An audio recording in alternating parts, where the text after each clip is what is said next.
السلام علیکم، امید آپ سب ٹھیک ہوں گے۔ آج کی اس ویڈیو میں ہم لوگ ڈسکس کرنے والے ہیں تخلیق کائنات اور اس میں موجود جتنی بھی چیزیں وہ اللہ تعالیٰ نے کیسے بنائیں۔ ویڈیو کی طرف بڑھنے سے پہلے آپ میرے چینل ہیل وتھ ورڈز کو سبسکرائب کریں اور بیل آئیکن کو کلک کریں تاکہ آپ کو انگلش اور اردو دونوں میں انفارمیشنل ویڈیوز دیکھنے اور سننے کو مل سکیں۔ تو چلے آئیے اپنی ویڈیو کی طرف بڑھتے ہیں۔ بسم اللہ الرحمن الرحیم۔ ایک دن حضرت علی رضی اللہ عنہ حضرت محمد صلی اللہ علیہ وآلہ وسلم کے پاس بیٹھے ہوئے تھے کہ اتنی دیر میں حضرت جابر ابن عبداللہ انصاری رضی اللہ عنہ آئے اور انہوں نے حضرت محمد صلی اللہ علیہ وآلہ وسلم سے پوچھا کہ اے اللہ کے نبی، اللہ تعالیٰ نے کس چیز کو سب سے پہلے پیدا کیا؟ آپ صلی اللہ علیہ وآلہ وسلم نے فرمایا کہ اللہ تعالیٰ نے سب سے پہلی چیز جو پیدا کی وہ نور محمدی صلی اللہ علیہ وآلہ وسلم ہے، یعنی حضرت محمد صلی اللہ علیہ وآلہ وسلم کا نور۔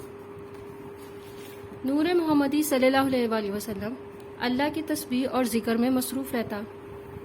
پھر اللہ تعالیٰ نے اس نور کو 4 اقسام میں تقسیم کیا، جس میں سے پہلی قسم سے عرش، دوسری سے قلم یعنی پین، تیسری سے جنت یعنی بہشت اور چوتھی قسم سے مخلوق اور روحیں پیدا کی۔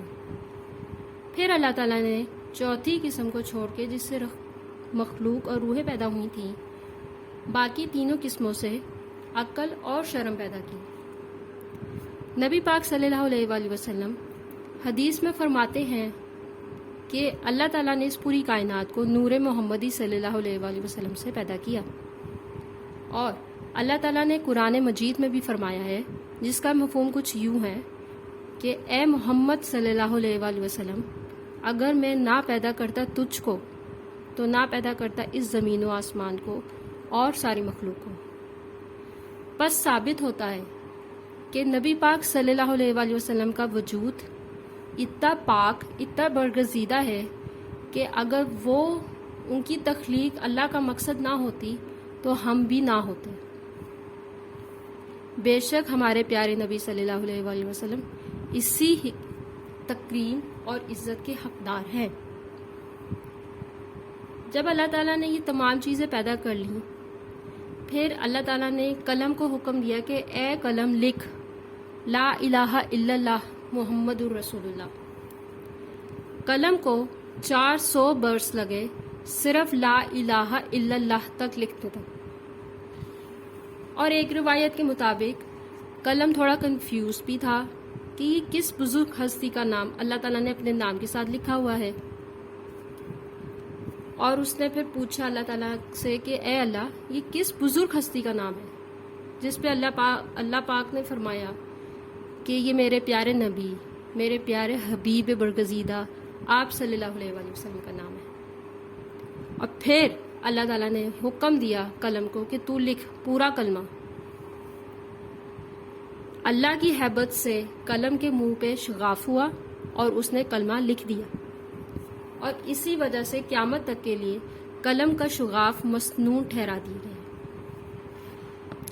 جب قلم نے کلمہ لکھ دیا، اس کے بعد اللہ تعالیٰ نے عرش پہ 18,000 برج پیدا کیے، اور ہر برج میں 18,000 ستون کھڑے کیے گئے۔ تو آپ یہ اندازہ لگا سکتے ہیں کہ عرش کتنا بڑا ہے، کتنا بڑا ہے یہ، جس کے 18,000 برج ہیں اور ہر برج کے 18,000 ستون ہیں۔ پھر اللہ تعالیٰ نے 4 فرشتے پیدا کیے۔ ایک کی صورت آدمیوں جیسی تھی، ایک شیر، ایک گدھا اور ایک گائے۔ اللہ نے ان کو حکم دیا کہ وہ لوگ عرش کو اٹھائیں، پر وہ نہ اٹھا سکے۔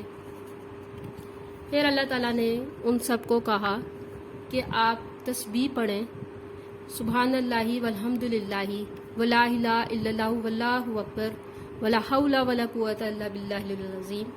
تیسرا کلمہ پڑھے، اور جب انہوں نے وہ کلمہ پڑھا، تیسرا کلمہ پڑھا، تسبیح پڑھی، تو انہوں نے اس کی برکت سے عرش کو اٹھا لیا۔ ایک روایت کے مطابق جو کلمہ تھا، جو تسبیح تھی، اسی سے کتنے فرشتے بھی پیدا فرمائے گئے جو اللہ کے حمد و ثنا اور ذکر و اذکار میں بزی رہتے تھے۔ پھر اللہ تعالیٰ نے ایک دانہ مروارید پیدا کیا جس پہ اللہ تعالیٰ نے اپنا علم محفوظ فرمایا. اس کے بعد انہوں نے اس دانے کو حکم دیا کہ تو پھیل جا، جیسا کہ آیت الکرسی میں بھی لکھا ہوا ہے، پڑھنے سننے اور ہمیں یاد ہے کہ اس میں لکھا ہوتا ہے واسع کرسی السماواتی والارض، اور کشادہ ہوئی اللہ کی کرسی زمین اور آسمان میں. کرسی کے کشادہ ہونے پہ ایک دانہ مروارید کچھ کے مطابق اور کچھ کے مطابق یاقوت سرخ کا پیدا ہوا کرسی کے ہی نیچے، جو کہ اللہ کی ہیبت سے پانی پانی ہو گیا.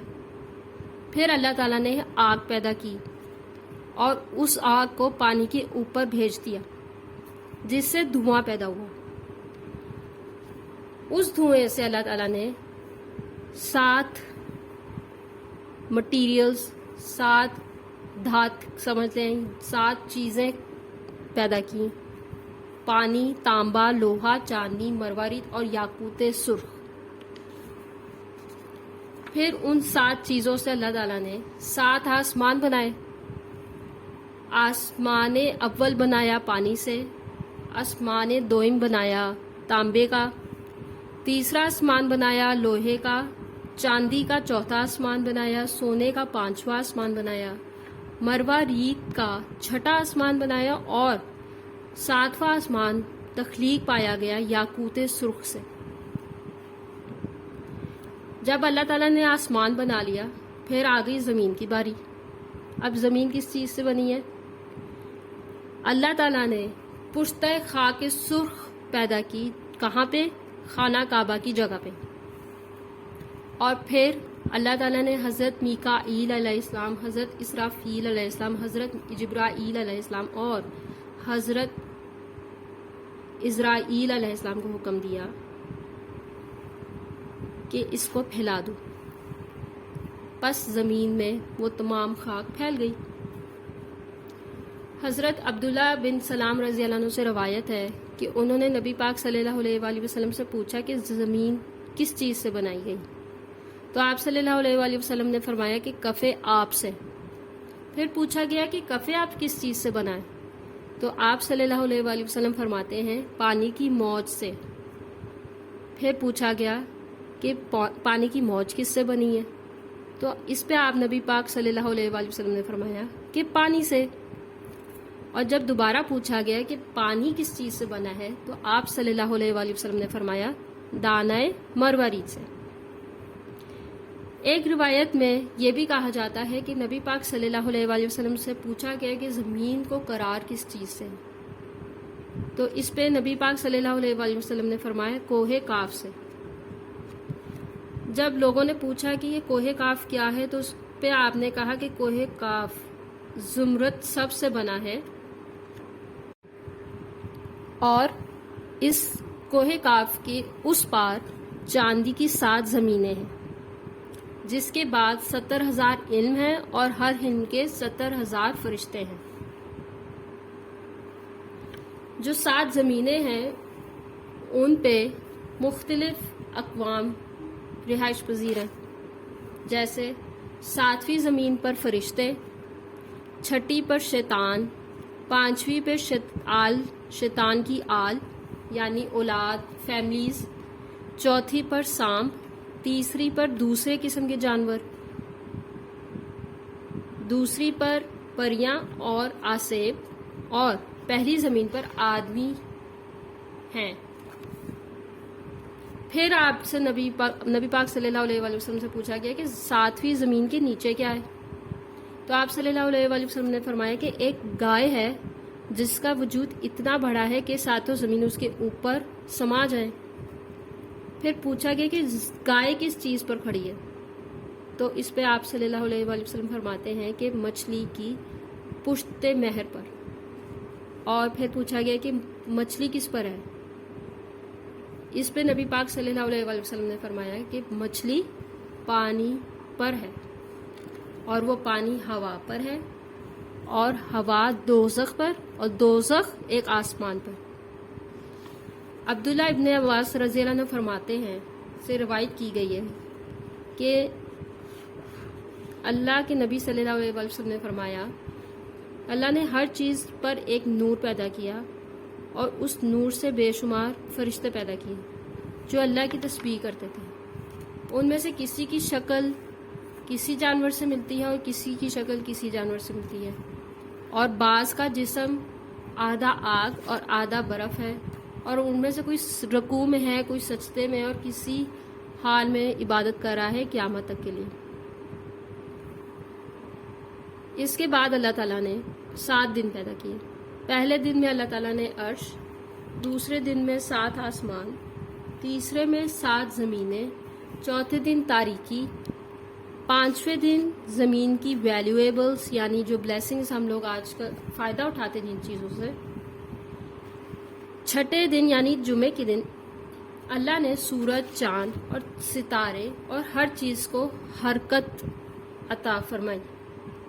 اس کے بعد 7ویں دن اللہ تعالیٰ نے تمام چیزوں سے فراغت اختیار کی۔ میں آپ کو ایک بات بتاتی چلوں یہاں پہ کہ جو ہمارے دن ہیں، ہماری مطابق ہماری دنیا کا ایک دن اللہ کے ہاں ہزاروں برس کے مطابق ہے، کے برابر ہے۔ تو آپ یہ سوچ لیں کہ اللہ تعالیٰ یہ حکمت رکھتا ہے کہ جو ہمارے نزدیک ایک دن ہے، وہ اللہ تعالیٰ اس ایک دن میں اللہ تعالیٰ نے کتنے کام کر لیے تھے آلریڈی۔ جب دن پیدا ہو گئے، دنوں میں اللہ تعالیٰ نے پوری کائنات کو حرکت عطا فرما دی، اور یہ بھی کہا جاتا ہے، یہی ہمارے قرآن مجید میں موجود ہے، جس کا مفہوم کچھ یوں ہے کہ اللہ تعالیٰ نے پوری کائنات کو 6 دن میں پیدا کیا۔ جب یہ تمام چیزیں بن گئی تو اللہ تعالیٰ نے تحت سرا پیدا کیا۔ تحت سرا کیا ہے؟ ایک سبز پتھر جس کے نیچے اللہ تعالیٰ نے دوزخ بنائی۔ پھر اس دوزخ کا ایک سردار مقرر کیا گیا، اور اس کے انڈر 19 فرشتے اللہ تعالیٰ نے ملازم، جن کو ہم کہہ دیتے ہیں، وہ بنا دیے، پیدا کر دیے۔ لیکن وہ جو 19 فرشتے تھے نا، ان میں سے ہر فرشتے کی رائٹ اور لیفٹ سائڈ دونوں پر 70,000 ہاتھ تھے، اور ہر ہاتھ کی 70,000 ہتھیلیاں تھیں، اور ہر ہتھیلی کی 70,000 ہی انگلیاں تھیں، اور وہ اتنے طاقتور تھے کہ اللہ کی شان ہے۔ اللہ کے کرم سے اللہ نے ان کو حکم دیا کہ آپ دوزخ میں جائیں، لیکن وہ ڈر گئے کہ دوزخ میں ہم کیسے جائیں گے، ہم تو ختم ہو جائیں گے۔ پھر اللہ تعالیٰ نے حضرت جبرائیل علیہ السلام کو حکم دیا کہ بہشت کا جام لے کر آئیں اور ان پہ پھیرے، اور اللہ تعالیٰ کی حکم سے حضرت جبرائیل علیہ السلام نے وہ جام پھیرا، اور اس کے بعد یہ جنت میں دوزخ میں گئے وہ فرشتے، اور پھر وہ وہیں پہ قیام پذیر ہیں قیامت تک کے لیے۔ ویڈیو اینڈ کرنے سے پہلے میں آپ لوگوں کو بتاتی جاؤں کہ وہ گائے جو مچھلی پر کھڑی ہے، اس گائے نے جب اللہ تعالیٰ نے پیدائش فرمائی تھی اس کی بھی، اور جیسے سسٹم چلانا تھا تو اس نے تھوڑی سی جنبش کی۔ جب اس نے جنبش کی تو اللہ تعالیٰ نے ایک مچھر پیدا کیا، اور وہ اس کی ناک میں چلا گیا، اور اس نے اس کو کاٹا، جس کی وجہ سے وہ ہلی۔ لیکن اس کے بعد وہ پھر دوبارہ نہیں ہلی، اور نہ وہ ہلے گی قیامت تک کے لیے، اس خوف سے کہ کہیں مچھر اس کو دوبارہ نہ کاٹ لے، اور اللہ کا جب تک اس کو حکم نہیں ہوگا اس مچھر کو وہ نہیں کاٹے گا۔ اور جس دن قیامت آئے گی، جس دن اللہ تعالیٰ نے اس زمین کو ختم کرنا ہے فار دا نیکسٹ لائف، تب یہ سب ہوگا۔ جب یہ سب چیزیں بن گئیں، پھر اللہ تعالیٰ نے قوم جنات پیدا کی اور ان کو زمین پہ بھیج دیا۔ پھر ان کی تبلیغ کے لیے حضرت یوسف ایک نبی پیدا فرمائے گئے، اور ان کو ان کی تبلیغ کے لیے بھیجا، لیکن ان جنات نے ان کی ایک نہ مانی، جس کی اور وہ جنگ و جدال، قتل و غارت اور فساد میں پڑ گئے۔ پھر اللہ تعالیٰ نے حضرت اسرائیل علیہ السلام کو حکم دیا کہ وہ جا کے سب جنات کو ختم کر دیں، اور حضرت اسرائیل علیہ السلام نے ایسا ہی کیا، اور زمین کو ان جنات سے اور تمام اس طرح کی چیزوں سے پاک کر دیا۔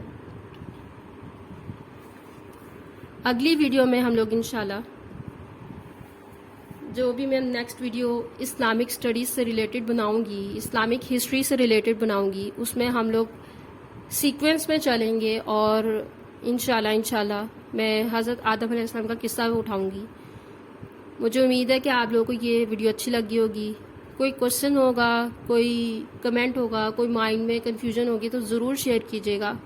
ہو سکتا ہے آپ کے کوشچن سے، آپ کے کمنٹ سے میری بھی انفارمیشن میں اضافہ ہو جائے یا کچھ بھی۔